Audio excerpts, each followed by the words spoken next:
பாருங்க. இந்த மீனை இப்ப நம்ம தூண்டி போட்டு பிடிக்க போறோம்.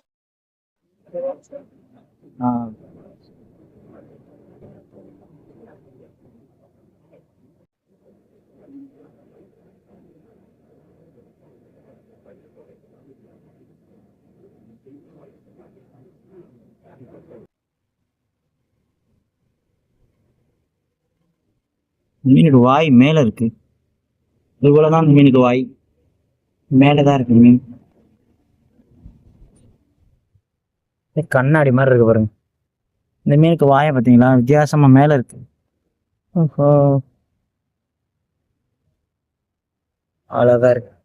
லேசா அந்த மீன் பிடிச்ச ரத்தத்துக்கே நம்ம சுறா வந்துருச்சு பாருங்க.